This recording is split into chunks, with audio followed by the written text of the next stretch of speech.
Қасқыр ұлыған түн. Болған оқиға желісімен. 1984 жыл. Тамыз айының бас кезі. Ми қайнатар шілде шығар ыстық күндерінің бірі. Бұлар бет алған бағыт Сарысу ауданының Шығанақ ауылы еді. Күн ысымай, ерте жетсек деген оймен шыққан жолаушылар 50 шақырым жердегі келесі ауылға жеткенше, көретін қиын жол азабын білген жоқ еді. 10 шақты үйден тұратын жол өткен ауылын артқа қалдырып, біраз жол жүріп тоқтады.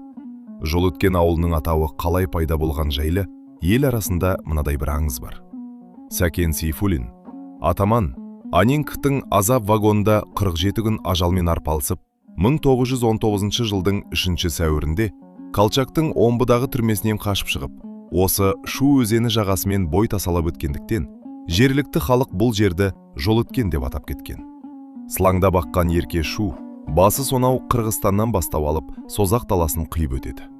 Осы ауданның Жуантөбе ауылының мектебіне ақынның аты берілуі де ауыл тұсымен өткендігінен. Сан ғасырда көптеген жанға пана болған ерке Шу ақынға да пана болған екен. Содан ары атақты қарт Қаратау арқылы Түркістан асқаны тарихтан белгілі. Ақынның ел ішінде кең тараған Тау ішінде әні осы кезде туған екен. Мінген мотоциклдерінің жарты жолда бұзылғанына 1 сағаттан астам уақыт болды. Жасы енді ғана 20-ға келген жігіттің бұзылған көлігін жөндей алмасын, енді анық көзі жетті. Мотоциклдің шанағына екі бірдей баласын алдын алып, үнсіз отырған жеңгесіне қарап: «Бітті, жүрмейді», деді. Ол кезде көлік аз, көмек берер ешкім де жоқ. Амал таусылған әсет жеңгесі Маралға: «Ауылға мен мына тас жолмен жүрсем, шамамен 10 шақырымдай болар. Мен осы жолмен жүре берейін. Егер жолда көлік кездесіп қалса, сол көлікпен сендерді тауып аламын. Сендерде жолсыз төтемен жүрсеңдер, шамамен 3 шақырымдай болып қалады», деп болжады. Бірақ ол ойлағандай ауыл жақын емес еді. Жолмен 20 шақырым, тура жолсыз 10 шақырымдай жер еді. Таңертеңгі сағыммен жақын көрініп тұрған ауыл тек сұлбасы ғана. Уақыт өтіп бара жатыр. Тірі адам тіршілігін жасайдының кебі келіп, мотоциклді жол шетіне шығарып, сексеуілдің шырпысымен көліктерін жасаған болды. Жолаушылар «Алла жар болсын» деп екіге бөлініп, екі жаққа жүріп кете барды. Арада біраз уақыт өтті. Шөл қысып, өздерімен жолға алып шыққан бөтелкедегі сулары таусылуға айналды. Екі баласының үлкені Ермек, жасы 3-ке тағап қалған ойын баласы. Ал кішісі Ерлан, 1,5 жаста еді. Екі көзі бірдей көрмей қалған, өте ызақор, ашушаң Ерлан алдына барған кісінің іліккен жерін тістелеп, алдын алса бетін тырналап тастайтын. Ағасы Ермектің беті ызақор інісінің тырнағынан пайда болған жаралар жазылып болмайтын. Енді жазылып келе жатқан жараны қайта тырнап, жаңа жара орнына пайда бола қалатын. Маралдың да екі қолы шынтағына дейін көкпеңбек тістердің ізі. Құдды біреу сиямен дөңгелектеп сурет салып қойғандай еді. Баласының көзі көрмей қалғаны жанына батып, төркін жұртында мықты қожа молда бар деп естіп, дем салдырсам жазылып кетер деген үмітпен шыққан еді. Ашушаң кішкентайының мазасы қашып, әбден абыржытты. Бір қолына жетектеген үлкені құнның ыстығынан аяғы күйгендей жылап келе жатыр. Арқасына кішісін арқалап келе жатқан Маралдың жүрісі өнер емес. Арада қанша уақыт өткені белгісіз. Сағыммен көрініп тұрған ауылдың жақындар түрі жоқ. Әбден шаршаған ана тура бөлтіріктерін тасыған құртқадай екі баласын кезек-кезек көтеріп тасуға көшті. Алғашында жақсы жол өндірдің деп қуанып, біраз жер артқа тастағанмен, ауыл сол күйінде жеткізер емес. Жаздың аптап ыстығы аздай, үстіне ыстық жағымсыз жел қосылып, әбден қалжыратты. Өзін-өзі: «Ауылға шамалы қалды. Шыда жаным, шыда», деп жұбатқанымен, жылап келе жатқан екі баласын жұбаталар емес. Қаншама жер жүріп, шағын ғана қамыс өсіп тұрған тымаға жетті. Даланың ортасында бұлаққа ұқсап, ызамен сызаттап ағып жатқан тыманың айналасындағы аз ғана қамыс ыстық желмен шайқалып тұр. Алғашында тымадан су ішіп, тынығып алмақ болды. Бірақ күн ыстықта тымалы жерде қасқырлар салқындап жатады деген үлкендердің сөзі есіне түсіп, өз ойынан өз үркіп, тез бойын жинап алды. Қалыңның ішінде қасқыр болса қайтемін деп, өз-өзіне сұрақ қойды. Адам иісін сезбесін, тыманың батыс жақ жел өтімен жүрейін деп шешіп, тоқтамай жүре берді. Қанша жүргені белгісіз, ауылға жақын Қамқалы көліне де жақындады. Әбден сілесі қатқан Марал осылай жүре берсе, үшеуі де ауылға жете алмасын түсінді. Бөтелкедегі су таусылды, шөл қыса бастады. Күн тура төбеден күйдіріп тұр. Енді не істемек? Бұл тығырықтан қалай шықпақ? Ойлана келе, үлкен ұлын үлкен сексеуілдің көлеңкесіне отырғызып қалдырсам, жүрісім жеңілдеп, ауылға тез жетермін деген шешімге келді. Ауылға жетіп алсам, көлікпен қайта келіп, баламды тез алып кетермін деп ойлады. Біраз жүріп, алыстан ерекше көрінетін төбе басына тоқтады. Төбенің сол жақ бетіне өскен үлкен сексеуілдің көлеңкесіне ермекті отырғызды.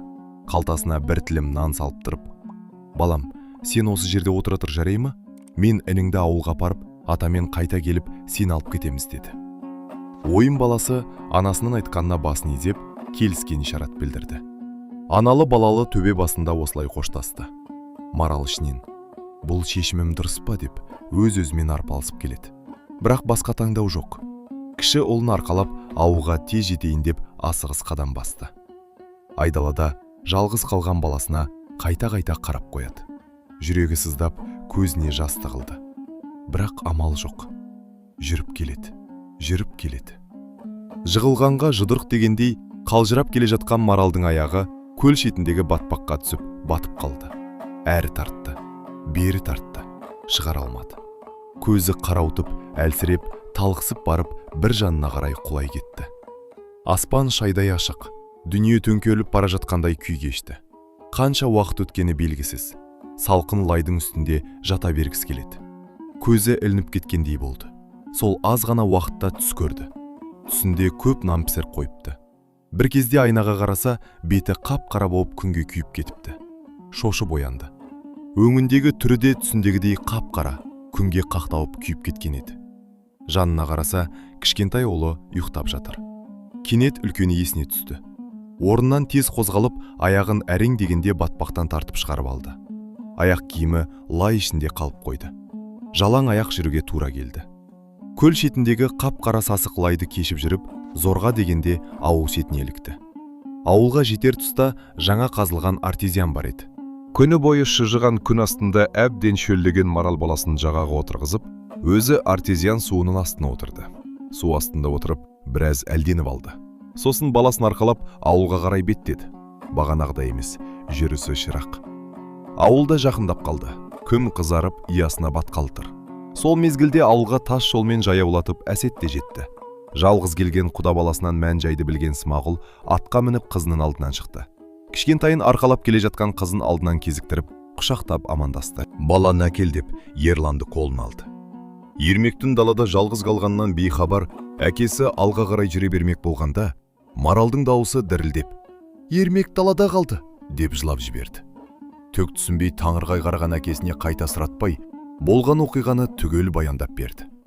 Көлдің арғы бетіндегі үлкендеу төбе басында, сексеуіл көлеңкесінде Ермектің қалғанын жобалап түсіндірді. Әкесі қызы мен немересін үйге жеткізді де, бала қалған төбеге қарай шаба жөнелді. Барып баланы тез әкеле қоямын деген ойыным қате екенін алдын ала болжай алмаған еді. Айналаны лезде қараңғылық басып, кеш қоюлана берді. Үйдегілердің барлығының құлағы сыртта. Ит үрсе, тыныштала қалып тың-тыңдайды. Барлығының күткені атасы мен немересінің оралуы. Арада ет асындай уақыт өткенде, сырттан иттің абалаған дауысы мен ат тұяғының дөбірі қатар естілді. «Ермекті алып келді» деп бәрі қуанышпен далаға ұмтылып шықты. Бірақ қуаныштары су сепкендей басылды. Немересін әкелуге кеткен Смағұл үйге жалғыз оралды. Маралдың бағанағы көрген түсі есіне түсіп, ана жүрегі шым ете қалды. Кімді кінәларын білмей қалшылдап тұрып қалды. Үй іші абыр-сабыр. Бір сөзді естісе, бір сөзді естімейді. Дегенмен түсінде нан пісіріп жүргені, өткінші ауыртпалықтан кейінгі қуаныш болар деп жорып, өздерін жұбатуға тырысты. Смағұл болған жайды совхоз директорына хабарлады. Директор ауылдағы бар көліктер жұмылдырып, дереу іздеуді ұйымдастырды. Студенттерден құралған құрылыс жасақтары да өз үлестерін қосып, Ермек қалған жаққа аттанып, жаяу сүзіп іздеуге кірісті. Сағат түнгі 12 шамасы. Шығанақ ауылынан 100 шақырымдай жердегі көрші ауылда өз үйінде жалғыз жатқан Ермектің әкесі бейғам еді. Кенет суыт келген ГАЗ-53 жүк көлігінің дауысы естілді. Түрегеліп сыртқа шықты. Ішке өзінен бірер жас кіші қайын інісі Жақамасыға кірді. Смағұл ақсақал болған жайды естіртуді соған тапсырған болатын. Жақам Қайыржанмен құшақтасып амандасып, Ермектің жоғалғанын әрен жеткізді. Дауысы тыншығып: «Машинада күтемін» деді де сыртқа шығып кетті. Қайыржан үлкен ұлын ерекше жақсы көретін. Студент кездерінде Алматыда дүниеге келген, кішкентайынан құрбы құрдастарының қолынан түспеген баласы. Міне, бүгін жоқ. Не дерін білмейді, іші удай ашып тұр. Үйден бір блок темекін алып, үнсіз машинаға отырды. Жол бойы сөйлемеді. Тек бірінен соң бірін темекі тартып келеді. Қайын інісі де үнсіз, бұрынғыдай қалжың жоқ. Қалжың қайдан болсын. Жол ұзарып кеткендей, әлі келеді. Ауылға жеткенде ондаған машинаның жарығы көрінді. Фонарлар, прожекторлар, айнала жарық. Бұлар да іздеуге қосылды. Күндіз марал тынығып алмақ болған тұмаға да барды. Кыма ішінде қасқырдың жаңа іздері сайрап жатыр. Қайта машинаға мініп шыққабары сол еді.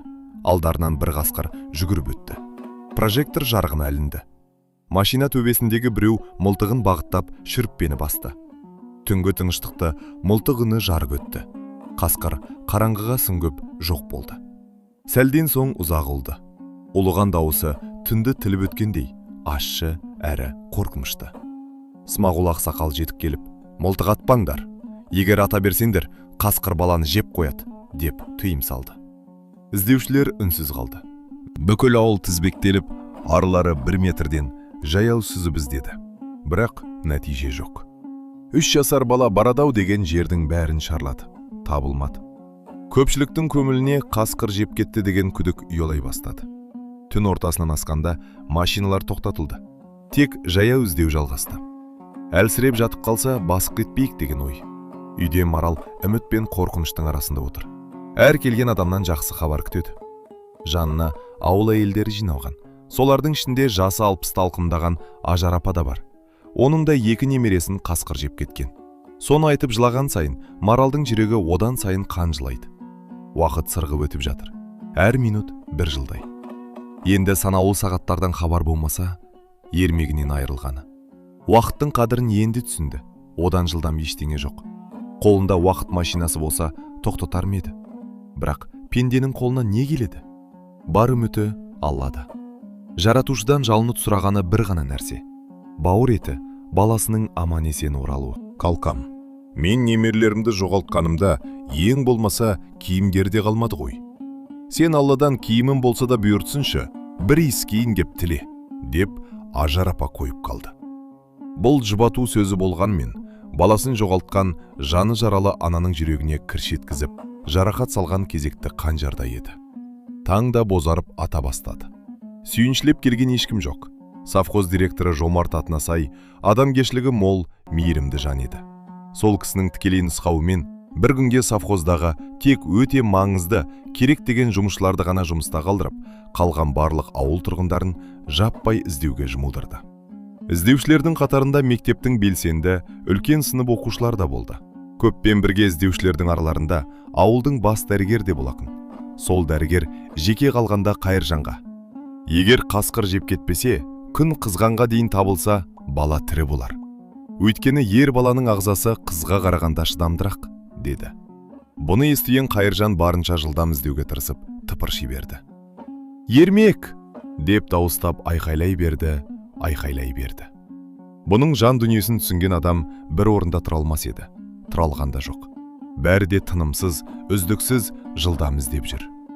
Көпшіліктің арасында: тым болмаса баланың сүйегін тауып алсақ қой, деген сөздер өзара шыға бастады. Уақыт іздеген сайын сырғып өте берді. Құдды көз алдында өз өмірі өтіп жатқанда еді. Әрине көз алдында баласының өмірі өлім мен өмірдің арасында еді. Тек қана бір адам Алланың қалауымен бала отырған жерге тура бармағанда, бір адам бағытын өзгертіп, топтан бөлініп жеке іздеуге кірісті. Бұл көпті көрген соғыс ардагері Қарагер атына мінген Ермектің нағаш атасы Смағұл еді. Соғыста жүргенде бұндай шілденің ыстығында, қаңтардың сықырлаған сарышынақ аязында көрген. Ысқырған минаның жарықшақтары мұрнына тиіп, сындырып өтіп, бір көзін ағызып, елге жалғыз көзбен оралған. Таңертең шығарында үлкен дәкемен жолға ыңғайлы 5 литрлік канстир тола су алып, ерге байлап шыққан еді. Айналаға әр тоқтаған жерінде соғыстан қалған жалғыз сау көзімен дүрбі салып, жан-жағын түгел шолып қарайды. Көзге тірі жан түспеді. Жаздың аптап ыстық күні шыжып дәл төбеге келді. Іздеуден еш нәтиже шықпады. Бірақ үмітін үзбей, іздеуін тоқтатпады. кезекте бір тоқтап дүрбі салып тұрғанда төбе басындағы қарауытқан жалғыз нүктені байқады. Өз көзіне сенбей қайта қарап еді. Иә, расында бір нүкте көрініп тұр. Бұл ауылдың қыр сайын төбе жоталарын жатқа білетін адамға әлгі нүкте қуантарлық жаңалық еді. Қуанышы қойнына сыймады. Қарагерге қамшы басып, төбе басына қарай шаңдатып шаба жөнелді. Жақындаған сайын әлгі нүкте баланың бейнесіне айнала түсті. Қуанғаны соншалық, соқыр көзінен де шоқша сақалын жуа жас парлады. Бірақ кіріме деген сұрақ ойына сақ ете қалды. Төбе басына жеткенше, осы сұрақ қайта ойына орала берді. Жақындап қалған ат тұяғының дүбірін естіген ермек басын жай ғана көтерді. Баланың басын көтергенін көрген атасы: «Айналайын-ай, тірі екенсің ғой. «Я Алла, мында бір рахмет, тілегімді қабыл алыпсың ғой», деп шексіз алғысын жаудырып, аттан қарғып түсті де немересін құшақтап сүйе берді. Бір тәуліктің ішінде терісі құрғап, көзі шүмірейіп, ерні құрғап, жарылып, әбден азып қалған ермек «Жу» деді. Жу дегені су екенін түсініп, атасы бірден су бермей, үйден алып шыққан дәкесіне шылқылдатып су құйды да, сулы дәкемен баланы орай бастады. Әбден шөліркеген бала сулы дәкенің шетін аузына салып, сорып жұта берді. Бірден суды балаға берер болса, денесі әбден құрғаған бала өліп кетуі мүмкін екенін соғыс ардагері жақсы білетін. Ермек жанында анасы жоқ болса да, жиі айтатын анасының сөздері есінен шықпағаны болу керек. Аяқ киімін шешіп, ішіне нәскиін салып, жанына жинап қойыпты. Марал есі енді кіріп қалған баласына: «Жатарда киімдерінді жинап қой», деп үйрететін. Аталы балалы төбе басында табысып отырғанда, төбені бетке алып қалған іздеушілер де келіп жетті. Барлықтары баланың тірі екенін көріп, бір-бірлерін құшақтап құттықтай бастады. Анасының берген бір тілім нанның жартысы желініп, жартысы қалтасында тұрған баласын құшағына басқан Қайыржанның қуанышында шек жоқ. Сол кездегі әкенің қуанышын тілмен жеткізу мүмкін емес. Өйткені бір тәуліктен аса жоғалған баланың көпшілігі сүйегін іздеп жүргені өтірік емес еді. Жоғалған бала табылды. Өз-өздеріне келіп мәз-мейрам болып отырғанда, кенет есіне бірдеңе түсе қалып, жан-жағына ар-бері қараған ермек: «Мотоцикл қайда?» деді. Немересінің бұл сұрағына атасының: «Өй, мотоцикліңнің әкесінің аузы!» деген жауабы басқаларды күлкіге ғарық қылды. Атасы ақырын ғана: «Не көрдің?» деп сұрады. Немересі: «Күшікпен ойнадым», деп жауап берді. Күшік дегені шындығында қасқыр ғой, деп көпшілік арасынан дауыстар шыға бастады. Өйткені сол төбеге жақын келесі төбенің етегінде қасқырдың апаны бар еді. Араларынан көкбөрінің тектілігі, жыртқыш болса да аналық мейірімі бар екендігі, балаға тимегендігі жайлы сөздер шығып, бас шайқап таң қалысып жатты. Алланың мейірімімен аман есен табылған баланың қалтасындағы қасиетті нанның киттей де болса септігі бар десті көпшілік. Содан ауылға сүйінші де жетіп, мәре-сәре болды. Баланы ең алдымен ауылдағы медициналық бекетке жеткізіп, денсаулығын тексеріп болған соң, Жайлаукөл ауылының ауруханасына жөнелтілді. Жайлаукөл атақты сазгер Илья Жаханов ағамыздың Жайлаукөл кештері әніне арқау болған шу бойындағы ауыл. Ыстық күнде шылқылдаған сулы дәкемен орағаннан болу керек. Өкпесі қабынғаны анықталды. Артынан егіліп жылап Маралда жетті. Келген бойда: «Құлыным, келе ғой», деп құшақтап, бауырына баспақ болған баласы өкпелі кейіпнен айнымай: «Кет, мені тастап кеттің», деп көпшіліктің көзінше теуіп қалды да, теріс бұрылып қарамай қойды. Өз баласынан бұндай қылық, бұндай сөз естимін деп күтпеген Маралдың жүрегі қарс айырылып, сілейіп тұрып қалды. Кешікпей екі бірдей немересінен айырылған Ажар апа да келді. Ермекті құшақтап: «Бұл маңда жалғыз менің немерелерім ғана емес, әйгілі қобызшы, күйші Ықылас Дүкенұлының баласын шу өзені бойында бесіктен қасқыр алып кеткен», деді еңіреп жылап. Құлындарын жоқтап жылаған Ажар апаның ащы даусынан жиналған көпшілік көздеріне еріксіз жас алды. Арада 10 күндей уақыт өтті. Ермектің де денсаулығы жақсарып, ауруханадан нағашыларының үйіне шықты. Құдайға шүкір айтысып, үлкен құран беріліп, ауыл тұрғындары бас қосты. Әңгіме арасында Ермекке ауыл тұрғындары Маугли бала деп лақап ата қойып үлгерді. Бір ауылды дүрліктіріп, түгелдей сабылтып іздеуіне себепкер болған Маугли көпшіліктің не үшін жиналғанымен жұмысы да жоқ еді. Есік алдында ойнап жүрген немересін нағашы атасы көтеріп тұрып: «Сен өліп тірілген баласың, сен 100 жасайсың», деп маңдайына сүйді. Өз кезегінде Қайыржан: «Әуелі Алла, одан кейін бүкіл ауыл тұрғындарына және дер кезінде тұрғындардан іздеуші жасақ ұйымдастырып, көмек беруге атсалысқан совхоз директоры Жомарт ағаға алғысым шексіз», деді.